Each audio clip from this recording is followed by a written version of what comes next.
The fight to make cancer conwoman Belle Gibson pay her $500,000 fine for her deception has taken a new turn. Neighbours say Miss Gibson was left in tears today when authorities raided her home. It's a story that seems absolutely unbelievable. Belle Gibson, no relation to Josie, a 20-year-old mother from Melbourne, was tragically diagnosed with terminal brain cancer and given 4 months to live. But against all the odds, through adopting a wellness diet, she somehow managed to cure it. Yeah. Her miraculous story gained her thousands of followers online, along with a lot of fame and a lot of money. However, things did take a bit of a turn when journalists began to investigate and they discovered the shocking truth that, in fact, it was all a scam. Belle had never had cancer. Halo semuanya guys, kembali lagi sama gue Aldo di Detektif Hall, dan di video kali ini gue kembali dengan conman ya, alias penipu kelas dunia bisa dibilang, yang selama bertahun-tahun nipu orang lewat platform Instagram sebagai influencer kesehatan. Jadi yang mau gue bahas di sini itu adalah namanya Belle Gibson ya. Ini asal Melbourne, Australia, yang bisa menipu jutaan orang dari konten-konten Instagramnya. Dia ini ngaku sebagai pasien pengidap kanker yang umurnya katanya tinggal 4 bulan lagi di saat itu. Dan katanya dia ini malah jadi sehat setelah berpindah dari pengobatan medis kayak kemoterapi dan lain-lain ke pengobatan tradisional lewat diet dan lain-lainnya. Tapi ternyata setelah sukses jadi selebgram gitu ya, bisa ngumpulin banyak dana buat sumbangan dan lain-lain, tapi di tengah-tengah kesuksesannya ini dia ketahuan bohong. Dan selama ini tuh dari konten-konten sampai penyakit dia pun gak ada yang benar sebenarnya. Nah makanya kalau kita-kita yang tahu bener salah, nyari duit yang bener aja lah makanya ya. Yang halal gitu pokoknya ya. Makanya di sini gue mau ngenalin kalian Jobstreet Express buat kalian yang mungkin lagi cari kerjaan. Ini salah satu website dan aplikasi nyediain informasi soal lowongan kerja dari mulai admin, kasir, staf gudang, freelance, dan pekerjaan-pekerjaan lain yang bisa kalian cari di Jobstreet Express ini. Cara aksesnya gampang banget ya. Jadi kalian tinggal bikin akun di Jobstreet Express, isi dan lengkapin data profil pribadi, cari lowongan kerja yang sesuai sama kalian, dan udah tinggal klik lamar aja. Dan loker-loker yang ada di Jobstreet Express ini juga dari perusahaan-perusahaan ternama, dari mulai Chatime, Susite, terus ada JNE, JNT, dan hotel-hotel bintang 4 dan 5 juga ada, dari mulai Sheraton sampai The Trans Hotel. Pokoknya banyak lah perusahaan-perusahaan yang harusnya kalian tahu di sana. Semua lowongannya itu juga tersebar di banyak kota-kota besar di Indonesia, dari mulai Jakarta, Bandung, Yogyakarta, Surabaya, dan kota-kota lainnya. Pendaftaran akunnya juga gratis dan bisa kalian pakai buat ngelamar kerja berkali-kali. Jadi tidak usah ragu lagi buat cek dan klik aja link di deskripsi buat nyari kerjaan, dan langsung cari lowongan kerja sesuai kebutuhan kalian, karena pasti dapat kerja lewat Jobstreet Express. Jadi buat kalian yang lagi cari kerja mudah, cepat, terpercaya, dan yang penting gratis, bisa langsung di Jobstreet Express. Oke, kalau kalian udah cek dan klik linknya, langsung aja kita masuk ke pembahasan si Belle Gibson ini. So let's begin the case, guys. I lost myself. I waited still for a glimmer to arrive. I know it will. Oke, ini pertama-tama kalau mulut gue gerakannya agak aneh karena gue lagi sariawan habis cabut gigi guys, jadi mohon maaf ya. Tapi intinya kalau kita ngomongin yang namanya selebgram, influencer, content creator, motivator di setiap negara tuh pasti ada aja masalahnya. Dari mulai yang di internet baik ternyata aslinya enggak, ada yang jualan barang-barang yang enggak seharusnya dijual atau diiklanin. Ada yang pura-pura kaya banget padahal aslinya juga kagak gitu ya. Dan pokoknya banyak lah kelakuan para influencer ini, baik yang ada di dalam negeri ataupun di luar negeri sekalipun, banyak yang kelakuannya juga yang kayak gini-gini. Banyak lah contohnya kalau di luar negeri, misalnya kayak ada Dan Bilzerian yang pernah gue bahas, kan dia juga penipu handal tuh ya. Di Instagram kelihatan kaya banget, foto-foto di sosmednya sama cewek-cewek seksi mulu. Ternyata di balik itu dia sebenarnya cukup problematik dan sering nipu. Nah tapi di sini gue bukan mau ceritain kisah penipu yang kaya dan Bilzerian gitu ya, dengan persona kesuksesan dan kekayaannya. Tapi yang mau gue bahas di sini itu adalah orang yang sempat jadi panutan banyak netizen di Australia. Karena dia ini udah sempat jadi health guru yang terkenal banget. Menemukan inovasi kesehatan baru buat menyembuhkan penyakit kanker yang biaya pengobatannya kan mahal banget biasanya. Dan pokoknya banyak lah pencapaian dia yang bisa jadi panutan orang banyak, at least itu yang seharusnya terjadi kalau sesuai dengan sosmednya dia. Oke, di sini yang mau gue bahas itu namanya adalah Belle Gibson, seorang perempuan asal Launceston, Tasmania, Australia, yang lahir pada tanggal 8 Oktober 91. Jadi udah umur 33 tahun di tahun 2024 ini. Gak banyak berita yang beredar soal kehidupan si Belle ini, tapi dari keterangannya dia sendiri, katanya masa-masa kecil sampai ke masa remaja, dia itu memang cukup mengalami kehidupan yang keras dan berat banget. Karena dia itu ngaku gak pernah tahu muka bapak aslinya kayak gimana, karena udah ditinggal bapaknya dari kecil. Terus memang tidak berhenti di bagian ditinggal bapaknya, si Belle ini juga bisa dibilang makin ngenes ceritanya setelah dia bilang kalau keluarganya juga ya quote-unquote tidak normal. Yang mana emaknya itu punya penyakit autoimun dan adiknya itu katanya autis. Makanya dari kecil itu dia harus nyuci piring sendiri, nyuci baju sendiri, belanja sendiri, nganterin adiknya ke dokter, ngurusin emaknya juga. Pokoknya udah kayak Superman lah, semuanya dia lakukan dari kecil sendiri. Nah, dari keadaannya yang sebegitu parahnya, si Belle ini akhirnya keluar dari rumahnya di umur 12 tahun setelah ngurusin adiknya yang kabarnya autis dan emaknya yang autoimun. Walaupun di sini nggak tahu kenapa dia keluar dari rumah gitu. Tapi intinya setelah dia keluar dari rumah keluarganya yang ada di Brisbane, dia itu pindah ke rumah temennya. Sampai akhirnya dia masuk SMA di sekolah Wynnum State High School yang berada di Manly, Queensland. Nah tapi nggak lama setelah dia masuk ke bangku SMA, si Belle ini malah drop out dan pindah tempat tinggal lagi ke Perth di tahun 2008, alias dia masih kelas 10 pada waktu itu, dan di Perth itu dia kerja di call center, salah satu perusahaan asuransi yang ada di sana. Nah, tapi lompat 1 tahun dari setelah dia pindah ke Perth dan mulai dapat kerja, di akhir-akhir masa remajanya ini dia malah dapat berita buruk soal kesehatan dia. Karena di tahun 2009 dia kabarnya terdiagnosa metastasis alias ada sel kanker yang menyebar dari satu bagian tubuh kemana-mana. Jadi waktu itu dia terdiagnosa punya tumor di otak, hati, ginjal, limpa, dan juga di rahimnya. Sebagai anak muda yang mungkin baru aja menginjak umur 20 tahun, jelas ini bikin dia tentunya ngedown banget. Apalagi ternyata dia juga dikasih tahu kalau umurnya itu cuma sekitar 4 bulan lagi dari sejak diagnosa itu muncul. Pada saat itu si Belle itu ngelakuin apa yang mayoritas orang mungkin bakal lakukan lah, yaitu dengan kemoterapi dan juga radioterapi alias radiasi buat menangani sel kanker yang ada di dalam badannya dia. Tapi dalam beberapa bulan terakhir, si Belle ini akhirnya nggak kuat dengan intensitas pengobatan dari kemoterapi, operasi, dan lain-lain yang dilakuin tenaga medis buat keperluan dia. Karena dia ngerasa overwhelmed dan ngerasa berlebihan aja gitu semua yang dia lakuin. Dari mulai harus cabut tindikan, harus pakai baju pasien, harus jauh dari rumah selama berbulan-bulan. Pokoknya dia ngerasa tidak bebas dengan seluruh treatment itu. Makanya pada akhirnya dia nyari alternatif lain buat ngobatin kanker. Dan dia akhirnya ngambil resiko besar dengan pengobatan alternatif lain. Yang bukan lain adalah dengan cara-cara tradisional tanpa kemoterapi, tanpa operasi, dan juga dengan merubah gaya hidup dia secara keseluruhan. Jadi cara-cara yang dia lakuin itu mulai dari diet dia yang berubah jadi plant-based alias vegetarian yang semua-muanya organik. Dia stop makan gula dan tepung-tepungan alias gluten, ngelakuin terapi oksigen, dan dia juga secara rutin melakukan enema yang cairannya itu dibuat dari kopi. Dan buat kalian yang nggak tahu enema, silakan cari sendiri karena tidak mungkin gue masukkan gambar ke sini ya. Ini terlalu lebay menurut gue memang. Nah, dari pengobatan alternatif yang dilakukan, ternyata cara yang dia bikin sendiri ini bekerja dengan baik dan secara ajaib dia bisa sembuh, Jack. Hidup sisa 4 bulan itu jadi sembuh karena ngelakuin hal-hal yang tadi gue bilang. Makanya dari itu si Belle ini tergerak hatinya buat membagikan apa yang dia alamin buat orang banyak yang mungkin lagi dalam kondisi seperti dia dulu.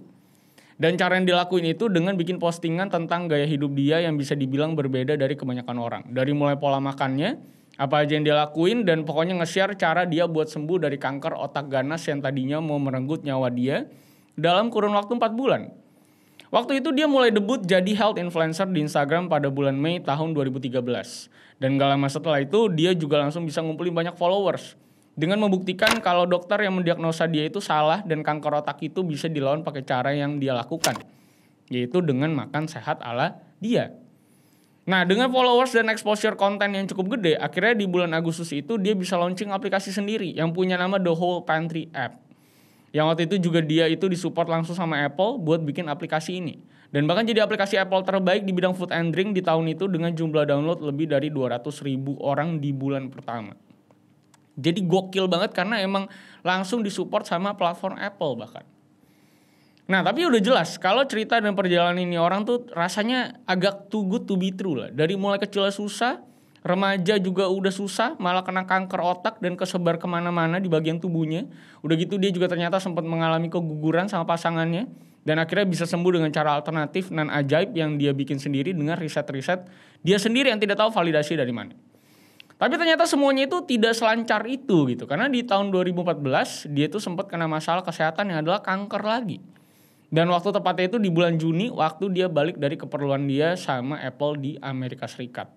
Dan kali ini dia itu katanya didiagnosa sama seseorang yang punya nama Phil dengan alat elektromagnetik yang tidak lazim. Dan dia juga disuruh beli perlengkapan aneh kayak mesin dan juga selimut travel yang katanya punya lapisan pelindung yang bisa mencegah emisi elektronik dan juga supaya nggak ada radiasi inframerah yang keluar. Gokil banget ya. Jadi si mesin yang dia harus beli itu namanya MagnaPulse. Mesin kontroversial yang udah di warning supaya jangan diiklanin sebagai alat pengobatan kanker. Karena emang kontroversial dan kurang scientific proven. Dan yang jadi permasalahan di sini itu adalah harga treatment dari si Phil ini yang harganya hampir 9.000 US dollar atau sekitar 150-160 juta. Dan kali ini didiagnosa kanker yang si Bell terima juga udah melebar sampai ke kanker darah katanya. Jadi malah makin parah kondisinya dari kanker sebelumnya.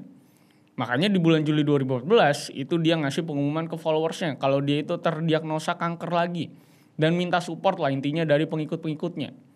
Tapi walaupun udah didiagnosa kanker untuk kesekian kalinya, waktu itu Doi masih tetap aktif di dunianya. Karena di tahun 2014 itu dia masuk ke majalah-majalah kayak Cosmopolitan, The Australian Women's Weekly, Mamma Mia, Marie Claire, dan bahkan masuk sampai ke majalah Elle juga. Jadi emang udah main internasional gitu skalanya dia nih. Nggak cuma di Australia doang. Udah gitu dari sana juga dia mulai melebarkan sayap lagi dari yang tadinya cuma sekedar jadi influencer kesehatan dan punya aplikasi. Si Bell ini juga mulai bikin buku masak kesehatan. Udah gitu dia juga janji kalau dia bakal mendonasikan sebagian keuntungan bukunya itu ke berbagai organisasi yang membutuhkan. Jadi emang udah dermawan banget di masa-masa sulitnya dan di tahun 2013, 2015-an juga influencer kayak gini kan jadi hal baru. Dan dengan kedermawanan ini akhirnya dia itu juga jadi omongan positif di banyak platform karena dia filantropis gitu ya. Dan di sini gue juga mau ngingetin sekali lagi ya ke kalian yang lagi cari lowongan kerja ya, biar lagi tengah-tengah nonton nih gue ingetin lagi. Kalau lu lagi pada cari lowongan kerja, langsung aja klik link yang ada di deskripsi dan langsung aja lamar kerja ya biar dapat kerjaan karena pasti dapat kerja di Jobstreet Express yang mudah, terpercaya dan gratis. Nah, tapi yang memang aneh dari perjalanan sakitnya si Bell dan kesembuhannya si Bell itu memang ada di waktu dia itu mulai meragukan diagnosa kanker dia yang kali ini. Yang tepatnya itu di akhir tahun 2014. Jadi waktu itu ternyata ada 2 orang temennya yang nanya langsung ke Doi kalau diagnosanya itu mungkin aja salah. Dan pokoknya si 2 orang temennya ini ragu lah sama diagnosa si Phil tadi. Dan dari pembicaraan tertutup tadi ternyata media itu tiba-tiba tahu soal hal ini dan meledak lah beritanya di bulan April tahun 2015. Dan di saat beritanya meledak, lu mau tahu apa? Si Bell ini ngaku kalau dia itu ternyata tidak pernah kanker, bos. Sebuah plot yang tidak disangka-sangka sama banyak orang yang mengikuti dia. Jadi di bulan April 2014 itu ada artikel dari satu majalah Australia yang namanya The Women's Weekly. Dan di sana itu dia ditanya kalau apakah dia lagi mengidap atau pernah mengidap kanker. Dan katanya no, none of it is true. Sebuah jawaban yang sungguh gokil. Lu bayangin ini orang udah stay in karakter bertahun-tahun katanya kanker. Udah ada di majalah-majalah wanita ngasih motivasi. Udah punya aplikasi di App Store Apple bahkan. Udah menjual buku yang kabarnya udah mencapai $420,000 penjualannya. Tapi ini orang malah bilang itu semua bohong. Jadi situasi yang memang jadi benar-benar aneh dalam kasus ini tuh diawali di bulan Maret 2014. 1 bulan sebelumnya. Waktu media Fairfax itu mempertanyakan soal donasi yang harusnya dipenuhi si Bell dari penjualan bukunya. Karena ternyata dari semua nama organisasi atau LSM yang harusnya dapat dana dari si Bell, 4 dari 5 lembaga itu tidak dapat apa-apa dari tahun 2013. Dan bahkan ada beberapa dari mereka yang baru tahu kalau nama lembaga atau organisasi mereka dipakai buat jadi campaign penjualan bukunya si Bell ini. Pecah sekali kan? Padahal si Bell ini ngaku kalau di tahun 2014 itu dia udah ngasih $300,000 ke organisasi-organisasi yang membutuhkan. Tapi ternyata semuanya itu bohong, cari duit doang hidup dia ini. Makanya dari 1 bulan sebelum artikel di majalah itu naik, ternyata si Bell ini udah amsyong kemana-mana. Dari mulai isu-isu di media-media itu mulai naik, terus Apple itu udah narik aplikasi dia dari App Store, padahal waktu itu aplikasi baru masuk jadi showcase buat Apple Watch ya. Udah gitu dari situ juga bukunya juga ditarik sama publisher yang partneran sama dia. Dan semua hartanya ludes sampai rumah-rumahnya juga ludes semua. Jadi sebenarnya buat kasus yang donasi itu nggak nol banget nominal yang udah dia donasiin. Tapi dari $300,000 yang dia janjiin ternyata yang tercatat itu cuma ada sekitar $2,000 doang. Dan itu juga setengahnya didonasiin sama pacarnya. Jadi kemungkinan besar yang didonasiin itu ya sebenarnya mungkin duit pacarnya gitu. Dan dari kebohongan yang dilakuin selama bertahun-tahun ini, output masalahnya itu bisa dibilang cukup beruntun dan kena sana-sini lah. Pertama, publisher dari buku resep anti kanker si Bell ini harus ngebayar denda sebesar $30.000 ke Victorian Consumer Law Fund. Karena buku yang mereka jual itu terbukti tidak di fact check dulu, alias isinya cuma omong kosong si Bell doang. Udah gitu di bulan Maret 2017 juga si Bell ini terbukti atas mayoritas laporan yang ditujukan ke dia. Dan atas semua statement dan ajakan dia buat melawan kanker lewat cara dia juga terbukti memang tidak berbasis, tidak saintifik sama sekali. Dan akhirnya dia harus ngebayarin total denda sebesar $410.000 atas klaim palsu donasi yang dia lakukan juga. Dari tahun 2017 sampai 2019, si Bell ini sama sekali belum ngebayarin denda $410.000 tadi. Dengan alasan kalau dia udah gak punya apa-apa. Dan malahan dia punya utang sampai $170.000 juga. Dengan uang di rekening dia yang cuma ada sekitar $5.000 doang. Berarti sekitar 75 juta mungkin. Padahal kalau kita lihat ke berita yang beredar di media-media Australia, si Bell ini ketahuan ngeluarin $91.000 dari 2017 sampai 2019. Dan duitnya itu dipakai buat beli apa? Buat bakal beli baju, beli kosmetik, dan dia liburan ke Bali sama ke Afrika. Anjing, orang ke Afrika liburan tuh orang kaya doang menurut gue. Mungkin ini orang juga jadi salah satu bule ngeselin yang suka datang ke Bali. Gue rasanya suka naik NMAX cuma pakai bikini gitu. Makanya gak heran ya kalau di tahun 2021 itu rumahnya sempet 2 kali digerebek sama kepolisian Australia buat nyari tahu kalau dia tuh beneran gembel atau enggak gitu. Walaupun mereka ya memang akhirnya tidak menemukan apa-apa juga di sana gitu kan. Yang ada tuh memang biasa itu crazy rich pig yang ada apa-apanya ya. Tapi ya pastinya jadi output terparah itu ya tentunya adalah followersnya yang jadi korban penipuan dia lah. Dari seluruh apa yang tadi gue ceritain ya pasti yang paling bala adalah followersnya yang mungkin juga kanker gitu. Yang sampai saat ini sih ya gak tahu juga kita. Apakah memang ada yang sampai kehilangan nyawa karena misinformasi dari dia atau kayak gimana jadi gak mau ikut kemoterapi dan kawan-kawan. Atau memang mungkin banyak yang sehat juga karena sugesti positif gitu, gak ada yang tahu. Tapi ya ini orang sebenarnya tentu tidak manusiawi sama sekali. Benar-benar memainkan nyawa manusia begitu aja tanpa ada pertanggungjawaban sama sekali demi hanya untuk profit. Kalau udah ngeliat kasus ini secara keseluruhan, sebenarnya ini orang tuh mungkin jadi salah satu orang yang paling aneh yang pernah gue bahas. Karena kalau lu lihat ke interviewnya sempat rame di media 60 Minutes Australia, ini orang tuh bener-bener aneh banget. Omongannya muter-muter terus dan dia juga kayak nggak nyesel juga. Walaupun ada kemungkinan juga kalau ini orang tuh memang bermasalah secara kesehatan mentalnya. Karena dari awal aja ceritanya udah ngebohong semua gitu. Bisa di craft gitu. Dari mulai emaknya yang katanya dia urusin padahal aslinya yang kerja tetap emaknya sambil sakit-sakitan. Udah gitu yang paling pecah itu dia juga bilang kalau adenya kan autis nih ya. Padahal adenya normal gitu. Orang gak kenapa-napa gitu kan. Intinya dia cuma pengen dapet simpati orang aja gitu. Sampai akhirnya harus mendiskreditkan saudara kandungnya sendiri. Udah gitu dia juga kayaknya agak-agak halu dan aneh. Karena selama dia menjalankan persona influencer dia itu selalu ngaku kalau dia itu lebih tua 3 tahun dari umur sebenarnya.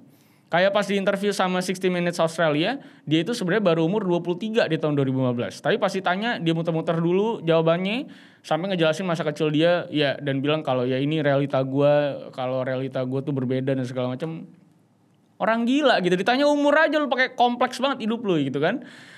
I've always been raised as being currently a 26-year-old. How old are you? Udah gitu netizen dan media-media Australia juga dapat informasi kalau ternyata memang ini orang di beberapa tahun sebelumnya itu memang katanya anak emo banget. Lo tau emo ya, My Chemical Romance gitu ya. Terutama pas dia ada di komunitas skateboard karena dia tuh sering ngepost foto-foto gaya-gaya emo. Udah gitu dia juga ternyata emang udah sedari dulu ya suka cerita-cerita soal masalah kesehatan dia.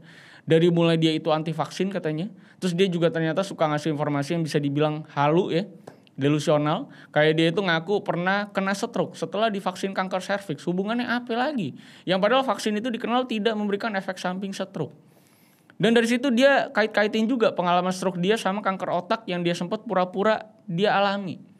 Terus dia juga sempat ketahuan sama adeknya pas lagi ngacak-ngacak garasi buat nyari perhiasan emaknya yang lagi sekarat di rumah sakit, lu bayangin. Jadi emang ini orang bener-bener gendeng dari awal sampai akhir, konsisten dan problematik. Dari berita yang beredar, ini orang katanya udah gak diterima di mana-mana. Udah gak punya tempat kerja di Australia. Dan akhirnya dia masuk ke komunitas orang Ethiopia yang katanya menerima dia apa adanya setelah ditolak dari mana-mana. Mungkin orang Ethiopianya gak ngerti bahasa dia. Bukunya udah ditarik, aplikasinya udah di take down. Dia juga dihujat di mana-mana. Tapi tetap aja dia masih terlihat nyantuy-nyantuy aja. Dan tidak terlihat kayak orang bermasalah. dan bersalah gitu. Memang aneh ya. Tapi memang kalau lihat video-video gue banyak banget ya orang-orang yang modelannya kayak gini ya. Mungkin agak sosiopat dan kawan-kawan, dan entah kenapa kalau memang aktornya atau karakternya itu adalah perempuan, itu jago-jago banget menurut gue ngebohongin ya. Sampai skalanya globalnya gila-gilaan menurut gue. Dan kasusnya selalu seru-seru banget. Ada yang pas itu bikin obat lah ya kan, bikin farmasi yang suaranya dianeh-anehin gitu kan supaya kelihatan berwibawa. Ada juga yang ngebohong dia adalah orang kaya banget dan segala macam, nipuin laki gitu. Seru-seru sekali. Dan ini adalah salah satunya. Bele ini ya, mungkin harusnya dia pacaran sama The Beast ya. Biar dia bisa jadi permaisuri ya. Tapi kalau kalian punya tanggapan terkait ini, silahkan drop di kolom komentar di bawah. Terima kasih sudah menonton video kali ini sambil melihat bibir gue yang lagi sangat-sangat luar biasa painful ya. Karena abis cabut gigi guys. Tapi terima kasih semuanya sudah menonton sampai akhir. Jangan lupa like, share, dan subscribe. Follow gue di @rivaldo_santosa. Sampai jumpa di kasus selanjutnya karena masih banyak kasus yang bisa kita bahas. So, see you on the next case guys. I lost myself. I waited still for a glimmer to arrive.